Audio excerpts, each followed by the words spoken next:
श्रीराम समर्थ. मला कुणाचे दुःख पाहवत नाही. पुष्कळ मंडळी यावीत, आलेल्याला खायला घालावे आणि भगवंताचे नाम घ्यावे. या 3 गोष्टी मला फार आवडतात. त्या जो करील त्याच्या हयातीत त्याला कधीही कमी पडणार नाही. जो माझ्या स्मरणात प्रपंच करतो त्याच्या प्रपंचात मी आहे. माझ्या माणसाने प्रपंचात हेळसाण केलेली मला आवडायची नाही. उलट इतरांच्या पेक्षा त्याने जास्त दक्षता दाखवली पाहिजे. कमी आहे त्याची काळजी न करता, जास्त असेल तर त्याविषयी ममत्व न ठेवता जो येईल तसा खर्च करतो, तो मनुष्य ते सर्व मला देतो. मला विकत श्राद्ध घ्यायची सवय आहे. मला स्वतःचा प्रपंच करता आला नाही, पण दुसऱ्याचा मात्र चांगला करता येतो.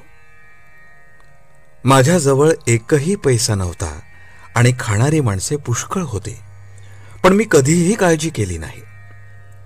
मी आजपर्यंत पैशासाठी कुणापुढे जीभ विटाळली नाही. उद्या जर कोणी 1,00,000 रुपये माझ्या नकळत माझ्या उशाशी आणून ठेवले तर मी ते विष्ठेसारखे बाजूला सारीन आणि स्वतःच्या श्रमाने 4 आणे मिळवून पोट भरीन. मला आवडते की एक लंगोटी घालावी, मारुतीच्या देवळात राहावे, भिक्षा मागावी आणि अखंड नाम घ्यावे. हे करायला कोण तयार आहे? मी आपला नामाचा हट्ट कधी सोडला नाही. मी जरी जास्त गरिबांचाच आहे तरी मला प्रपंचात कधी दैन्यपणा आवडत नाही.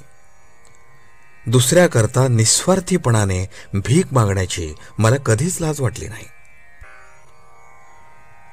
व्यवहारदृष्ट्या माझ्यामध्ये एकच दोष आहे की मला कुणाचे दुःख पाहवत नाही. माझ्यामध्ये प्रेमाशिवाय दुसरे काही सापडायचे नाही. माझ्यातले प्रेम काढले तर मग मी नाहीच. मला फक्त आईच्याच प्रेमाची कल्पना आहे. माझ्याकडे येणाऱ्या माणसाला माहेरी आल्यासारखे वाटले पाहिजे. तो परत जाताना त्याच्या डोळ्यात पाणी आले पाहिजे. दुसऱ्याला आपला आधार वाटला पाहिजे.